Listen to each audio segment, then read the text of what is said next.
you go. That was the purpose. I did tell the one about, like, don't send me an email with maps spelled backwards, because that's spam.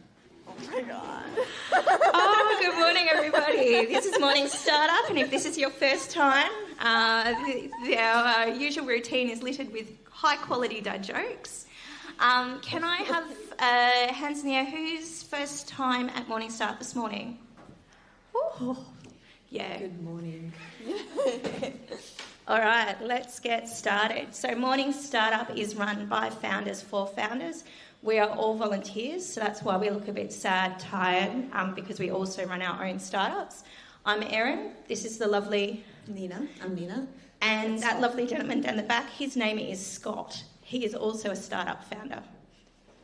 Yeah, and we've been running for like 14 years now. Erin and I have been with the gang for like the last 2 years, but yeah, it's been a long time, and we have over 7,000 members. We do. They and don't like to show up sometimes. Yeah. I don't know why. Something about mornings. All right, so for those who are new to Morning Startup, one of the first things that being a startup is you learn very early and often how to give shameless plugs. Is there someone who would like to give a demonstration of how that is done? A little shameless plug. Shameless plugs? Shameless plugs? Come on. Scott, you looking for developers? Shameless plug?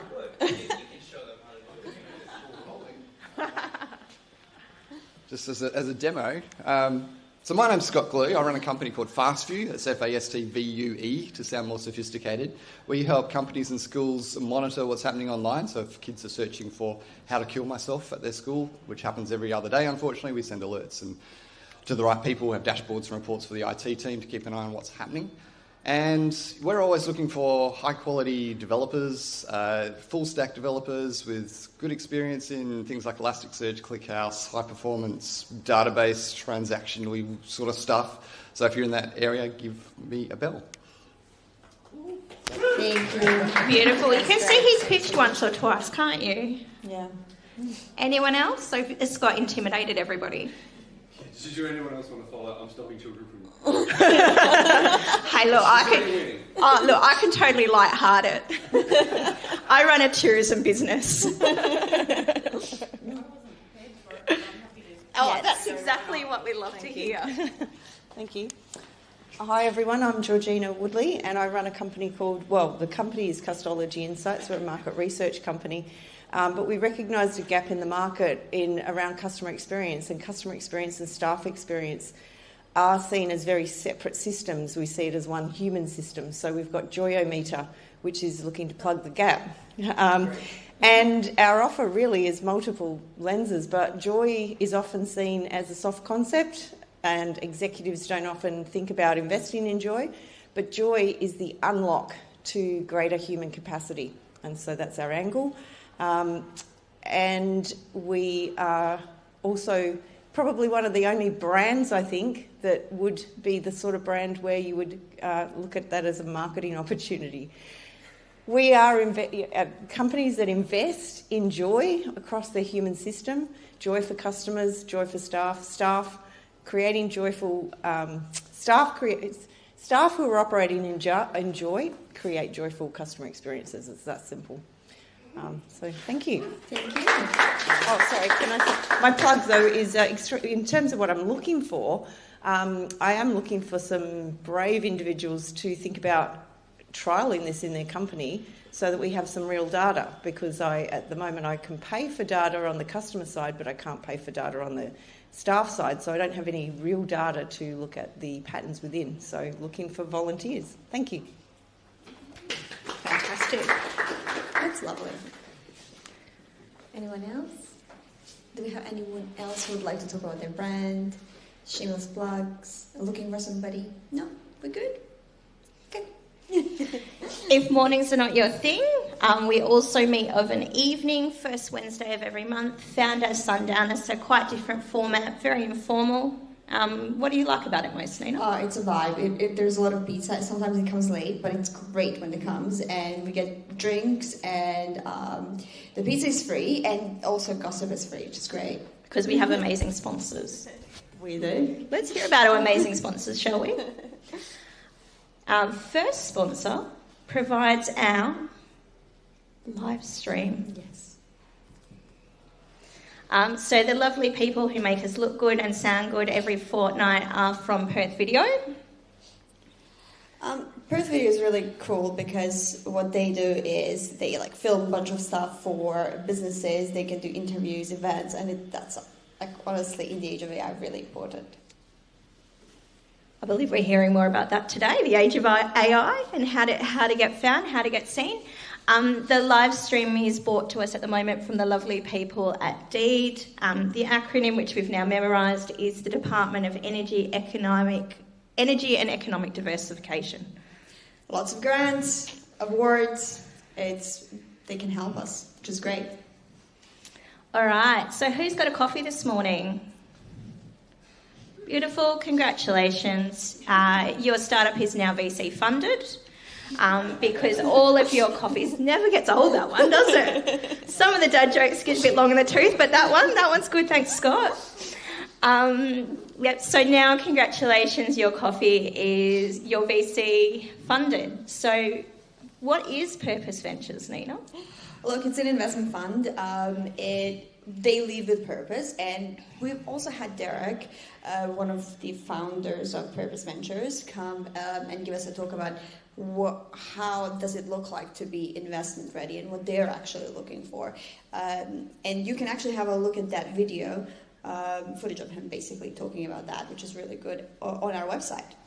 Check it out. Some amazing volunteer coordinator built it. Yes. Beecham Group, come on down. Educate us. Scott eating. The mess that he just left on the floor. Sorry. Okay, all right, so quick one, 2 things for today. You'll hear me talk about patterns. So that's my kind of Brady Bunch reference of Marsha. It was bad, I'm sorry about that. As long as I get a cringe factor, I'm sorry. It's a memorable one, right? Pardon? It's not as bad as a live stream. I think we've done that one now. Next. All right. Patterns. So the thing that I talk to people about when you're hiring is not to do one-of-wonders. What you're looking for is consistent patterns from the minute you have an initial conversation before the time that you hire. One of the ways you're going to help solve that is wherever you can, try and have someone sit in on an interview or a conversation that you're having as part of your hiring. That way, you've got all the reasons for and you've got all the reasons against. That then helps you ask the questions of what are all the reasons we want to hire this person, and just as, if not more importantly, what are the reasons that we shouldn't. So that way you help to get rid of confirmation bias and a few other bits and pieces. Again, further enforcing the reasons of the patterns of why you want to hire the person from the start. Patterns. Patterns. Was it you, Glenn, who told us don't fall in love with a candidate? Yes. Not just for HR reasons? Yeah. Says the person who runs multiple startups and businesses with her husband.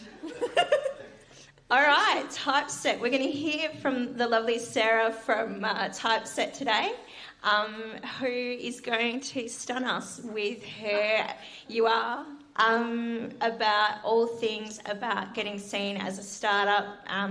Is there anything you wanted to add about awards season at the moment? Yeah, I do, because awards season, we are in the middle of awards season. If anybody's thinking about entering the business awards, I'm giving a workshop just 2 doors down this morning, right after this, which is why I look a bit more professional than my normal jeans and jumper.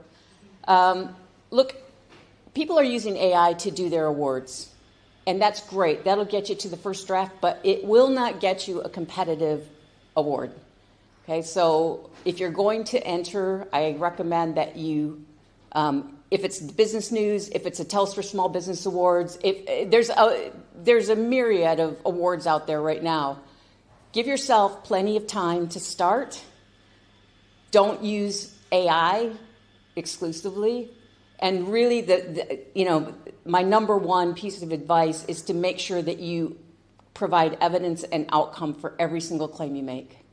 But really, if you're going, the Business News Awards, the deadline is September 11th. You've got 1 month to do it. So there's a startup award and there's also micro business awards. So really think about putting yourself out there, backing yourself, and getting some recognition for your business, because business news really does get behind the people that win those awards. Don't be beige. Don't be beige. Don't be beige. Idea to life. I did spy Zach. So Idea to Life helps founders, established businesses, entrepreneurs start their own or build their own physical products normally. So if you're a SaaS, we're not for you, but if you're building some piece of hardware, then we can definitely help. So that includes both the engineering and the manufacturing and everything in between. So we've been doing this for about 30 years through our different brands. So our parent company is at Adash Australia. So we take that industrial knowledge and bring it to founders and hopefully help. That's amazing. Real products, how cool, in the real world. Space Cube, we're in Space Cube. Thank you for the lovely space.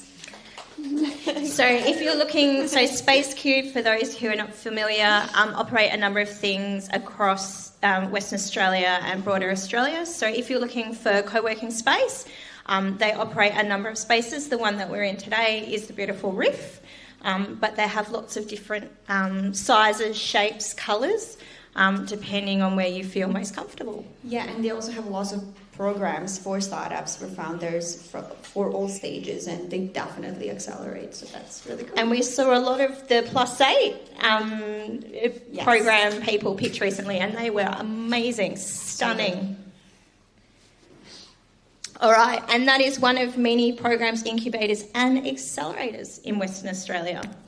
Please scan this to find out more about all kinds of amazing programs that exist out there. And that is put to us by the lovely people at Mesh Points, put that together for us. So if you're looking for something in the universe, check it out. Party does not need to finish this morning. We are also active on all of the social medias. As we are founders, we would absolutely love for, if you see something at Morning Startup, tag us, like, subscribe, all those things, hit those buttons. But particularly at the moment, we would love more content on Facebook and Instagram. So if you're making little reels and that's your jam, we'd absolutely love for you to share that with us. That would be great. That would be great. On LinkedIn as well, like share your photos. Be like, oh my God, Morning Startup. Such enthusiasm right now. So we said don't be beige. So we promise next Fly Night will definitely not be beige, because we have presenting next week the lovely Jess Ango, who also goes by the name of Sugar Duchess. So she's both a showgirl, a founder, and also an expert on pitching. She's actually giving us a cut-down version of a talk that she's doing a keynote in Bali the following day. So we're very lucky to secure her and all of her sparkles next fortnight, but really good. So she's been not talking about just pitch decks, but what happens in the room afterwards, how to prepare for the tricky questions, those kind of things, how to think on your feet in front of investors. So it'll be a good little fun one. Anything you want to add? No, Jess is amazing, and the advice that she's going to give us is going to be very professional, and she has a lot of experience. So I feel like we'll get like real advice. Yeah, very much a for founders by founders. Yeah. Fantastic. And that is...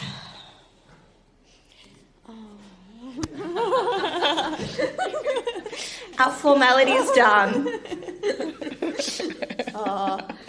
Thank you, Scott, for all your amazing jokes. All right, I'll hand over to the lovely Sarah to talk about Don't Be Beige, content marketing in the age of AI search. Great. Thanks, Erin. Thank you. Thank you. This was actually a topic that Erin suggested, and I was really glad because I need to put my phone down. Sorry. I was really glad she did, because I think when you're working in an area all the time, you kind of forget everything that went before that to get to where you're at. So I've been working in content marketing for 30 years. Okay, that's when I first started. It wasn't even called content marketing then. It was something I started out of desperation for. I had a very big quota, and I was working in a market with no brand awareness, but I had a lot of knowledge. I was selling mainframe software, enterprise software. I had a lot of knowledge about the products that I was selling because I had used them for many years as an enterprise developer. So I started writing case studies and white papers to give to my customers, to put with proposals. I started contacting journalists and saying, would you like to know more about what I'm doing? And it worked. I was in South Africa at the time, and it worked really well because in that case to have an American accent, because everybody would say yes to me. So, but what happened was those times when I was using content, things were getting across, because there's a lot of developers here, there's a lot of technical people, highly skeptical people, right? They're just not going to take marketing at face value. They're not going to believe most of marketing. They hate advertising. But if you could give them something of value that they could use, they like that. So that's when I say I've been in it for 30 years, and you go out and look at content marketing wasn't really a thing till about 2008. You might question that. But what's happening now is AI search has come into play, and it's kind of upset everything. So I just want to take you through that today. How do I advance? There. Okay, so here's the problem. I advise clients on this all the time, and when Aaron called me and said, do you want to do a presentation on content marketing in the age of AI search? I said, sure. So I went out and just did in Claude, this one was Claude, who in Perth are experts on writing award submissions. I didn't come up. And if you look at those other groups out there, that just was really depressing to me, because we've been doing this for years. We've got associations with a lot of big award programs. We do award submission workshops all over the place. And I'm getting beat by basically sole traders. And also these two bottom ones are national, with a claim of 98% of clients are shortlisted, which is, I think that's just a lie. So anyway, that was my awakening. And then I asked Claude, so why didn't you have typeset? We're in Perth, we've got all this great reputation. And he really, as I said, hit me right between the eyes with a 2x4 and said, the gap is self-inflicted, right? You're just not doing your job here, Sarah. And it's a structural rather than a content problem. Okay, and that really hurt my feelings in many ways, because I have spent the last at least year talking to my own customers and helping my own customers rank in, show up in AI results. So while I've got great examples of how to do it, and I'm doing it all the time, I'm not doing it for myself. And I suspect there are a lot of startup people that are in that same situation. Not just startup, but business owners, right? Okay, so that's where we're coming from. Then, as I'm starting this presentation, does anybody subscribe to the Marketunist? Do you know about this guy? Isn't he great? So the Marketunist is a marketer, a blogger, but he's a cartoonist. And everything that he does starts with one cartoon, and this one came through, and this is exactly where we're at right now. So while we're all working hard to rank on search engine, a lot of people now are no longer searching on Google, right? We're not doing that kind of normal searching that we've done for years, where you put in a keyword in the bar, in your navigation bar or your browser bar, and you get results. We're going out to Claude, we're going out to ChatGPT, we're going out to Perplexity, and we're asking questions. We're having conversations with these large language models. And if you're ranking on for SEO, that's great, because that is the foundation of AI search. But what you're probably doing is your content's not structured well to get these people that are starting to use AI more and more and more. Okay, does that make sense? Okay, I love that. Anybody that wants a copy of these slides, I'm happy to send them to them. You just have to let me know, and I'll send them through. Okay, so first of all, though, let's get back to the basics of what content marketing is as I understand it. To me, This is from Joe Polizzi, at the Content Marketing Institute. He's they call him the father of content marketing. He's the one that coined the term. But I like this definition more than any I've ever seen. So it's a strategic way to go to market. That's the first thing. It's designed to attract and acquire a clearly defined audience. And the whole goal of this is profitable customer action, right? There's no point in having any kind of content, in doing anything in this area, if it's not going to somehow move the needle on your business. So for years and years and years, there have been people standing up at places like this and conferences all over the world where they talk about how to get more clicks, how to get more impressions, how to get more eyeballs.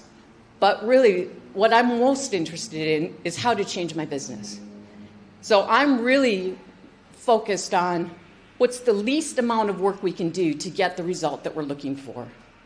And I think 20 years ago, definitely 10 years ago even, we were talking volumes. More, 20, always on every channel, drive yourself crazy, get yourself into an early grave, never have enough time or money to do it, feeling completely insufficient. But this is kind of my guiding light, my principle. Okay, so that's where we're coming from today. So, and I just want to I'm not going to spend much time about this, but the difference between classic marketing and content marketing, to me, are these two things. Classic marketing is very push-driven, very interrupt-driven, and when you stop spending on that, your results stop. But with content marketing, you're building assets for your business that compound over time. Okay, so that's the thing that I like about it, especially as a business owner. Okay, so let's talk about what that strategy looks like too, because I think this is important. A lot of people think content marketing is just content, but it's so much more than that. Content is just one part of it. So original, high-quality content, more important than ever. It has to be written for humans, because it's still going to be humans that read it. We're the ones that want to come back and consume that. But now we also have to make sure that it's structured, optimized for technology. And the way that we optimize for Google is different than how we optimize for AI search, which is why I got into trouble with Claude. Okay? The second part of it is distribution.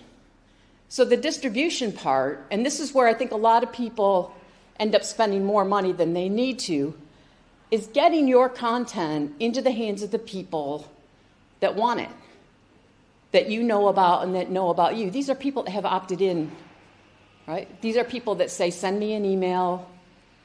They're signed up to your socials, right? They know you and they're looking for you and they're relying on you, okay? And then amplification is the third part. And amplification is finding those people that you don't know about and that don't know about you. And if you're a startup, that's going to be a lot of people. If you're in growth, that's going to be a lot of people. How do I expand what I'm doing? Okay, and that's where the SEO, the GEO, the AIEO, or as I say, the EIEIO, because they can't figure out what that's called, that's where that comes into. But you will hear people all the time talk about content marketing. A lot of them just talk about content, and it's a lot of writers and copywriters. But a lot of them just talk about the amplification part. And for us, especially as startups, it's important to have all three of those working together. And when they are working together, you get right into that sweet spot. That's when the content marketing is really working for you, and that's when you're really starting to see the return on your investment. And it's a long-term return on investment. So on my global copywriting website, I've got a post that I wrote in March of 2010 that's still driving either the most traffic or the second most traffic every month to my website. So it was a rant called 6 Reasons to Refuse a LinkedIn Invitation. Right? I was mad when I wrote it, and when I read it now, it's very much da-da-da-da-da, and another thing, da-da-da-da-da, and another thing, but it resonated with people, and it's still driving traffic to my website. That's an asset. Right? Okay. So I want to talk about content, because content is where you're going to fall down on the search. So original, high-quality content. Right now, we're like in about the 3rd or 4th generation of AI-generated content, like the snake is eating its own tail, right? And the stuff that's being generated is being generated based on stuff it already generated. So we've got a real opportunity right now to add that unique point of view, to create your own voice. The machine is hungry for something new, and the more that we can get out there, put our own stamp on it, the better it's going to, the more likely that you're going to win, the more likely that you're going to show up in AI results. Okay? It has to be structured for machines, and this is where I fell down. And I'm going to give you a lot of detail on how you can avoid this. So, for Google, we all know you have to have keywords. They need to be in your heading. They need to be in your subheading. They need to be above the fold in the first paragraph or so. You have to have some, but not too many. You don't want to keyword stuff. And we're really good at that. But AI is looking for human-type information. How do we communicate with an AI chatbot is different than how we communicate with Google. So everything has to be very kind of question-based. Okay. Also, it's looking for snippets, really. Right? When it's scanning, it's looking for fast answers. It's looking for the easy thing to help return. It's looking for tables. It's looking for comparison tables. It wants things that are only in about 300 words and no more. Okay? It likes anything that can be embedded, a video, an audio snippet. It wants definitions, because the less synthesizing it has to do to get to the answer that somebody's asked it, the better, and it'll pull that right out. So how it's structured is going to be important, and it's got to be real questions, answers to real questions. So there's so many FAQs out there, you go and read them, and the question is, where in Perth can I get my car serviced? Whose hours are open from 8 to 5? Who in Coburn Central is a mechanical company? I mean, it's just so obvious what they're trying to tell you. They're not really questions, right? They're not really being helpful. They're just trying to get those keywords out and promote their business under the facade of an FAQ. Okay? It has to be kept current. So then this is something that I'm finding out. Even as I was writing this, I had customers who were getting great visibility and were showing up really well, but then their competitors have started to create more structured content, and they are falling behind. So it's always looking for something new. So you're always going to have to be out there and finessing what you're doing. Now, I'm not saying you have to go out and create a ton of content. It's not like you have to go out and create new web pages or create new social posts. But especially on your website, it's a good idea to go out and refine those. Okay, and that's the way that you can keep them renewed. So, and as I say, it's a cycle, it's not a campaign. I've got one customer who says to me, we'll run a campaign on that, and then that'll be done. It's like, that's not how it works. This is relentless. You just constantly have to be taking care. It's almost like what was it, those little toys they had? This is going to really date me. The Tamagotchis, that you had to carry them in your pocket and you couldn't forget about them or that they would die. This is what your content is like, okay? And you also have to start thinking about how people search in AI. So this will be fine for Google. Everything that you do for AI search is going to be fine for Google because you'll still have your keywords and your long-tail keywords and your phrases, but you're going to have to think about how people behave. So, and that's a thing called fan-out queries. So, and I'll give you some examples of those, but we don't, it's not like we're just not searching for long-tail keywords anymore. We're asking questions like, who's the best coffee in Perth? So then you get a list of things and say, okay, well, who has oat milk? Okay, who does 10 sizes? And we just keep going down and down and down until we get to the answer. So we're in our own, and this wasn't a great example, but in our own query, we're refining all the time the questions that we're asking to get to the answer that we want. So, and we're seeing this a lot in some industries, like travel is one of them, right? People are cheap fares, what are the cheapest fares to Bali? And then as you start to get cheap fares, it says, can I get an entire package? What's in Nusa Dua compared to Seminyak? And we just keep going down and down and down until we get to the answer. So that's how your queries need to be structured. Okay? So for distribution, email is really the big ticket item, right? And the thing that I love about email and email subscribers is that is the channel that you own outright. And it doesn't matter what the algorithms do, what the new AI bots that come out, what Google changes or what Instagram changes or what LinkedIn changes. If anybody's been out on LinkedIn lately, it seems like I know I'm not getting the same kind of engagement that I used to because they've changed the algorithm. With email, you own that. That's an asset for your company. Social media is great, but again, that's rented land, right? Anytime they change the algorithm, you're at the mercy of that. Digital PR, this is fantastic for links, citations, authority. And Aaron and I were talking about an example where if you're published in a high-quality news that links to your website, that link is really valuable, right? And that will continue to drive traffic to your site and to drive authority signals for a long time. And then traditional PR. So that's getting yourself into the organizations that are going to be talking about you. Now, I think we're really lucky in Australia. I don't know if anybody's heard of Media Stable here. I used to work with Nick in media monitoring Oh, did you? 20 years ago, so he knows his stuff. Like, he knows exactly how the machine's fed. Yeah, exactly. And the thing I like about Nick Hayes, who runs Media Stable, he really wants to circumvent that middle person, the PR expert. So he's trying to set experts up with the media. So the relationship is between the expert and the journalist and not the PR person being in the middle that's the gateholder to everything. So if you feel like you're not getting enough media, enough press attention, or you would like to get more, get in touch with Media Stable. They have a great, Nick and I were on a podcast together about,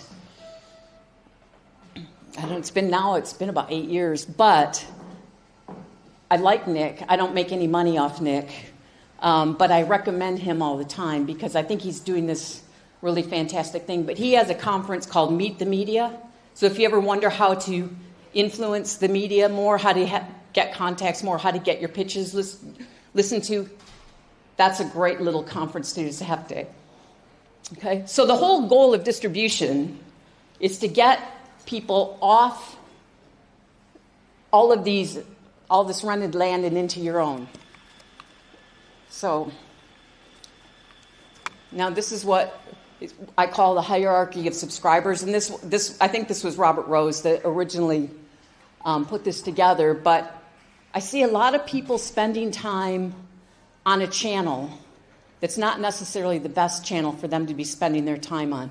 So if you look at what's going to be the highest value to your business, like I said, it's email subscribers. So you should have a subscription box on your website, right? You should be focusing on a newsletter over almost anything else. How can you communicate directly with people that are interested in your product, your services, your business? The next most valuable are print. So people that are giving you their home address or their phone number so you can text them, that's super valuable as well. Like the level of trust for that is high. But print and going to print through the mail can be quite expensive. Although I will say, I have one customer who said his number one marketing, his most effective marketing channel is letterbox drops. He's a tradie, so he's all about that. Okay, podcast and audio audiences. Podcasters have this really interesting relationship with their listeners, right? It's a very intimate way of communicating. So even though you don't own that channel, we get attached to people that are listening to our voice. Social comes next, and then TikTok and X, really the least valuable. And I know people all the time that say, we need to get more TikTok videos. And I'm thinking, do you really? Maybe if you're a big corporate, maybe. But that's not where, as a startup, I'd be focusing my attention on. And especially with TikTok, it's too unstable, right? The ownership is still up in the air about whether or not they're going to be allowed to continue to operate in different countries. Okay, so amplification. How do you reach the people that you don't know? So SEO, that's something that's really, search engine optimization. You still have to be across those keywords. You still have to be across how you're going to rank in Google. GEO, AIEO, that's the generative search. So that's what's showing up in AI answers. Syndication is another thing that you can do. And those are things like Taboola and Outbrain, Medium, LinkedIn. Anytime you can run a feed into another place to get posted, that's you syndicating your own content. And if you've ever seen any of those, if you've ever been on a website and there's the little note at the bottom that said, you might enjoy this or other things you might be interested to, and they take you to another site, that's syndication. Okay? And then paid. So paid is great, but only if you've got all those other pillars in place. Because once you quit, for many businesses, once you quit paying, the phone quits ringing, the customers quit coming in. I've talked to trades organizations in Perth that spend like $750,000 a month, right? They've got no content on their website. It's like, maybe you should just create a blog every week to offset some of that. Okay? So how do you wipe out with content marketing? Because this happens all the time. You have to have all three of those things working together, right? If you've just got content and distribution, that's when you're in a word-of-mouth situation. You're going to have a small band of followers. The people you know are going to know about you. If you can survive on word-of-mouth referrals, great. And quite honestly, this is the area that I'm working in most often because we're a small business. Growth is not our big, we don't want to grow beyond what our team can handle. If you've just got content and amplification, meaning you're paying for that, you just pay for every single click, right? You're paying to get that attention. If you've got distribution and amplification, then you're just spamming and clickbaiting people. That's just you putting your brand out there, but there's no substance behind it. So you need all three bubbles, and you need them all working together. Does that make sense? And if you've got no content, you've got no asset, right? You've got nothing that you can continually come back and rely on. Okay, so when I first started doing this, I have a customer, they're small manufacturer, family-owned business, third generation in Perth. Their competitors are mostly US and Europe. They have a very niche product, very high quality. They were inventors of a certain kind of conveying system. Okay? And they are all over the world. Their machines run for 40 years without very little maintenance, right? But they're getting outspent by their competitors. So when I first started working with them, they didn't have much content except very kind of advertorial stuff. I would search their brand name, and all of their competitors were showing up, right? I mean, it was just such a terrible way for those competitors to beat them, but that was what was happening. If you searched their brand name in YouTube, you would get all their competitor videos. So there's no way they could spend that money to compete with them. There's just no way. So what can you do? You get a good, strong content marketing strategy going. So I've been working with them now for about 8 months. I've been working with them for 6 years on developing the content that's going to provide really useful information for engineers and for plant managers that are looking at buying products. Their sales cycles are long, right? Their sales cycles can be 5 years. So they need to get going. I mean, you would know this, right? They need to get going, and they need to have that stuff out there, and they need to keep cultivating those relationships, and they need to keep cultivating the information that they're providing. Well, about 8 months ago, I said, you know what, we've got an opportunity as an early adopter to go in there and start getting some of these AI results to put you up the top. So we went in, we started restructuring things, we started to have good advice. The managing director fell in love with ChatGPT. He pushed it more than I did. But as soon as he started seeing his company show up, when none of his competitors were showing up, he got really, really sold on this idea. And he said, what else can we do? What else can we do? So we completely changed the structure of his content, got rid of a bunch of stuff that wasn't performing. Because if it's not doing its job, if it's never going to do its job, get rid of it. People get attached to content. Better to have less than more. And now he's regularly cited by Claude, Perplexity, and ChatGPT on everything relating to his category. And I cannot figure out a way to ask a question that he doesn't show up. Now this week, I've noticed that his competitors are also showing up. So they've taken some of that big spend that they were doing on paid SEO, and they've started structuring their own content differently. And if you go out and look at their website, I can see somebody got wise. It took them a while. But the thing is that we're still in the early days, right? You can still get that attention. You can still get that influence with these AI systems. Okay, so this was something else that I found really interesting. So I asked this question. I've got one son. He's 22. My husband has just been settling his parents' estate in Scotland. It's been messy. And he said to me, you know, I don't want to have to go through this, what Dad's going through. So I just asked Claude this question, can you help me plan my funeral? I don't plan on dying for a very long time, but I don't want to leave my only child to figure things out on his own. So that's me being the good mom. And I got pages of response. But what surprised me was one of my customers, which is Brightwater, 3 key documents in WA. This was down in the middle. Brightwater never planned, they've never said to me, we need to have some AI visibility. But I was delighted when this stuff showed up. And it showed up because I just am naturally structuring things for AI. So there's two different ways that you may want to show up in AI.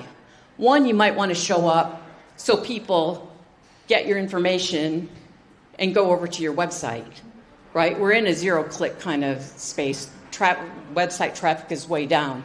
But you also, and this is what Brightwater wants to do, you also may just want to be showing up as an authority, right? I mean, if you've got a limited, Brightwater's got a limited number of beds, right? They're not going to be able to take every single person that could benefit from their content, right? But they do want to have the reputation of being a really premier service provider in the aged care space in Perth. So this is fantastic. Now, the problem with this is if I went out and asked this question today, I could get entirely different answers. Nobody can figure out how you always show up. With Google, once you start ranking, you can track that pretty closely. And if all of a sudden you're not ranking, you can do something to get it back up. With AI, it's like all bets are off, right? You can ask the same question 3 times in a day and get 3 different answers. You can ask the same question to different AI agents, and you'll get different answers. And nobody knows why, and nobody knows if that's ever going to change. But if your content's not structured, you'll never show up. Okay? Does that make sense? There are no silver bullets, is what I'm saying. But the way you structure your content is going to help a lot. Okay. So, we're still working on it. We're making some success. At least AI knows who we are now in Perth. So who in Perth, and I asked the same question, are experts at writing award submissions? And we showed up. number one. Okay? But then, because they have to give you their opinion. I have this love-hate relationship with Claude all the time, but so then iContact types that first, then Proof Communications. Well, Proof Communications was the one that made me mad because they're claiming they get 100% success rate. But the main thing is they're recommending me this way.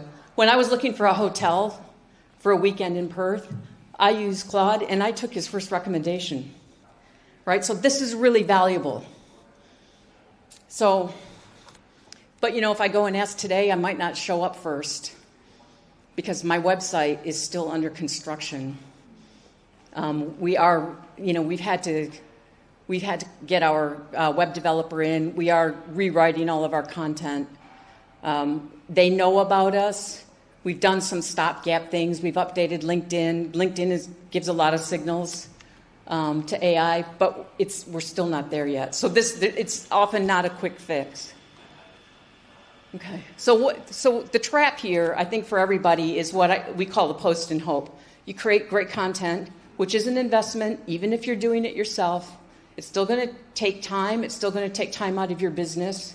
And if you just post it out there and hope something happens, you're probably going to be disappointed. So the best content is optimized for search, because search is the basis for AI visibility, but it's also structured properly for AI. And if you're not doing those things, that is super expensive content.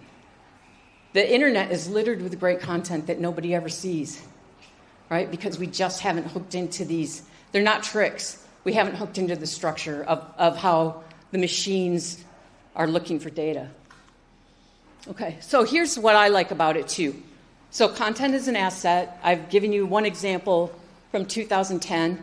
If it's structured really well, people will keep going out and looking at you. We all know websites that we go to automatically to get information for certain things. They're really popular. If anybody wants to go out and look at the IBM Think blog, whoever's running that really understands how to structure stuff for AI. But here's what I like. I always think of what the work that I'm doing is like a spider web. So every little thread could be an article, it could be a good website page, it could be a podcast episode. It all points back to my website. And the bigger and the stronger that web gets, the more that I'm going to catch in it. So you really have to think about things at a granular level when you're building an asset about what you're doing. But over time, that really turns into something fantastic. And then you own it. And if you've got your subscriber list sorted out, this becomes a pretty low-cost way to go to market. If you can write, you're in even better shape. If you use the chatbots to do the writing for you, the first draft, please don't publish exactly what they spit out. Go in and edit it and make your own modifications. So it's always that consistency, frequency, quality, right? And it's a slow burn. It can take 6 to 18 months to kind of get those first signals. But once you do that, it's like a runaway train, right? And it's hard to turn it off. Okay. So start with that strategy. Write it down. Write down what keywords you're looking for. Write down what questions people are asking that you want to rank for. Build that audience. Start collecting email subscribers. Do the SEO before the AI, right? Because SEO is the basis for all AI. And then it's called content marketing, but so many people just focus on the content and not the marketing part. Okay. So here's a challenge to everybody here today. Just go in and ask Claude or ChatGPT or Perplexity, or all three of them is what I do, who are the best X in your city, and see what comes up. Because that was Aaron. Yeah. No, it was great. It was great because I'm doing it for all my clients, but I'm not doing it for me. So that was my rude awakening. So I've got, if you scan this QR code, it's a 2-page download of tips with very specific information about how you can structure your data. It's not a checklist, but there's 10 points. And some people that I rely on, I've named two. Andy Crestodina at Orbit Media Studios. If you don't know him, get his blog, because he is constantly testing this stuff, and he provides all of the information. And every single blog post that he produces is annotated. He makes it super, super easy to understand what you can do to change it. The other one is Rand Fishkin from SparkToro, right? Do you read Rand's blog? Yeah. So he's the guy that started Moz.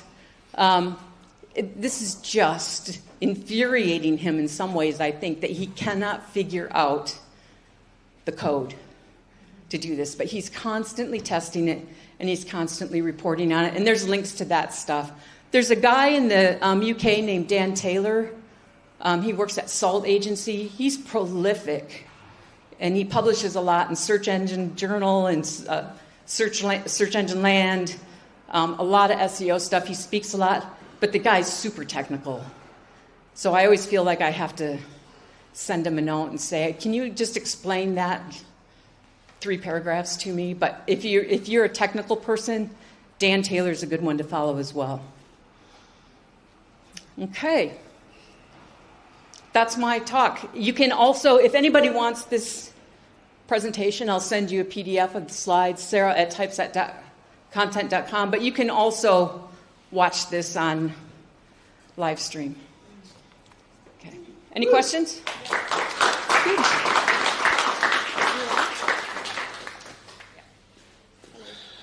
Thank you. Yeah, I'm just building a website at the moment for Oracle modernization and conversion services. So we're looking at putting some contents out there, of course. I've got 2 questions there in relation to that. First of all is what is actually wrong with actually taking the output as it comes from ChatGPT, if it's okay?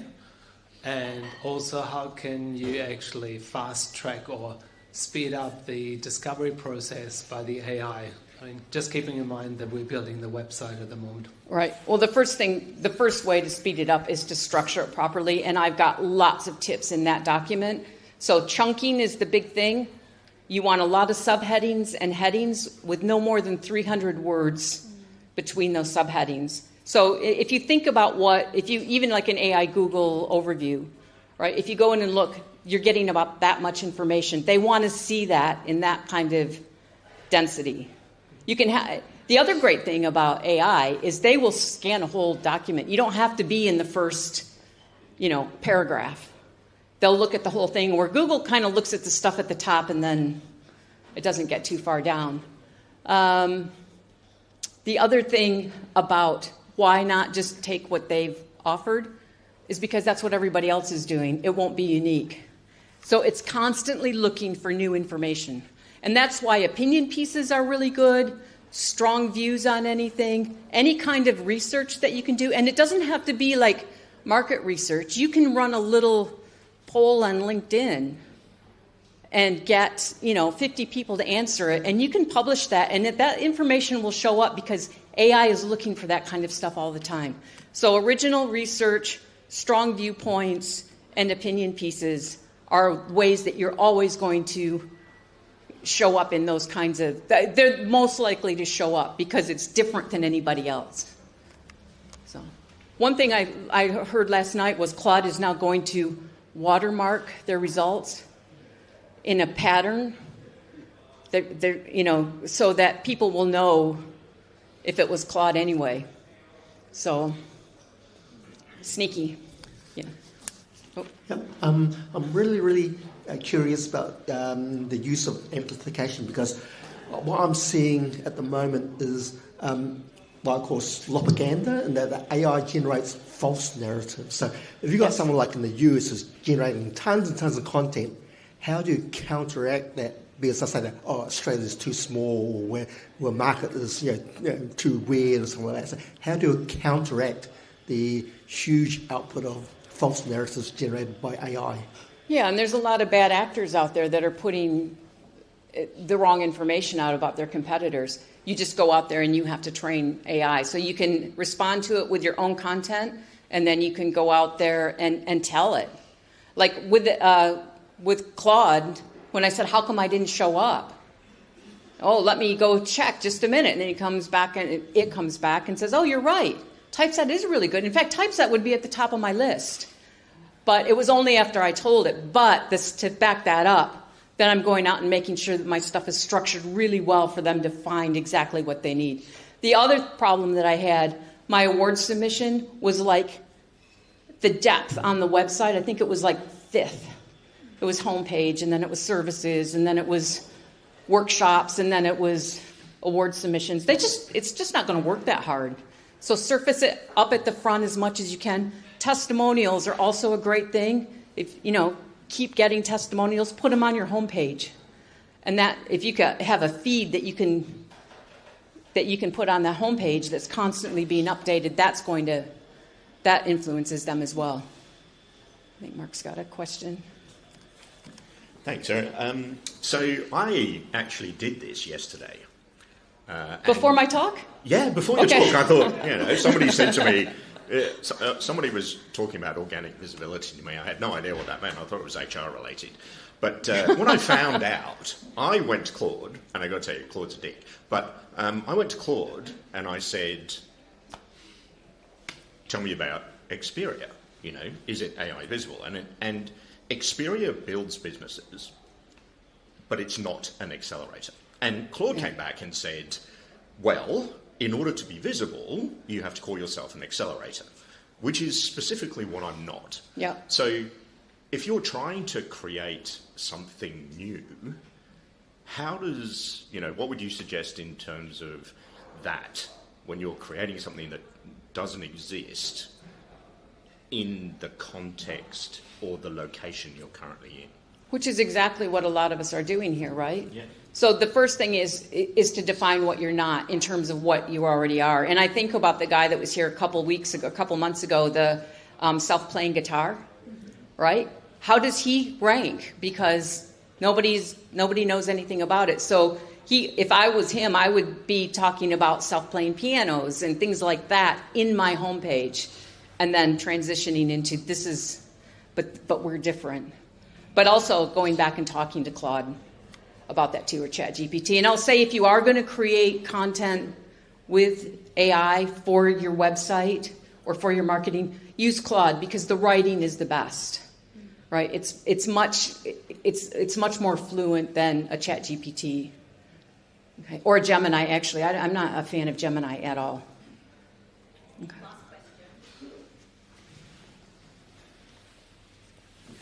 Very good speech. I went to university for 4 years studying communications and marketing, and this was probably worth more than that, or just as much. Thank you. So, that'll be $20,000, please.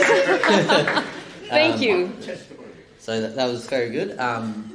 The other thing someone mentioned about how to speed up the process of getting found when you're creating a new website. One thing which is somewhat relevant for AI, but more relevant for Google, is make sure you sign up for Google Search Console and then ask that to index your page or your website. So Google that, have a look around, because if your page is not getting indexed by Google, so it's not actually in their database, then obviously you won't show up on Google. And then also, like you were saying, Google is the basis for then AI as well. You're I forgot what else I was going to say, but that's very well done. Thank you. And I think the other point of that, as of about 2 weeks ago, you can now add your socials into your Google Search Console. It doesn't use LinkedIn, but it can be Instagram, it's Facebook, there's 4 or 5 of them. And then all of that activity that you do on those sites gets pulled into your Google search results, and Google is going to be more aware of them. So make sure, it's easy to hook them in, but just make sure that you go and do that. Okay. Can I have one? Yeah. I'm going to be around till 9, so I'm happy to. I feel like everyone will probably benefit from this.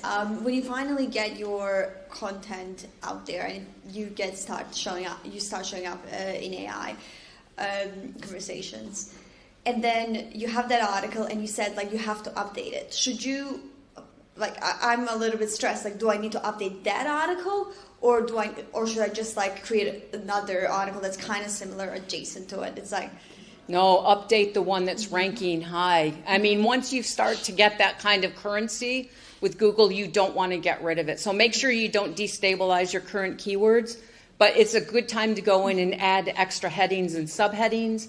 It's a good time to put in an FAQ schema, put in a comparison chart, put in more images, and anything, and use that list that is right there.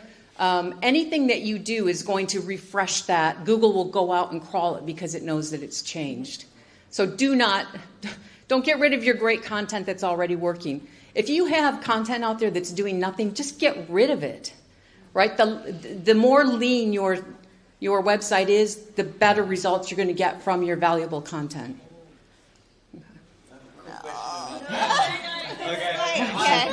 Yeah. Sorry. Sarah's going to be around for another 20 minutes before she's got to duck off. So thanks, everybody. Round of applause for Sarah. Wasn't that amazing? Thank you. And don't hesitate to get in touch with me. You can also find me on LinkedIn. Fantastic. We're just about to turn this back into a co-working space, so please head to the back of the room, help yourself to some snacks. Most importantly, if you're looking for the toilets, just down past where Sarah is, down that way. And thank you all for making it out this morning. And don't forget, next speaker in a fortnight's time. Get ready to be answering questions for investors. Thank you. I don't know how to turn it off.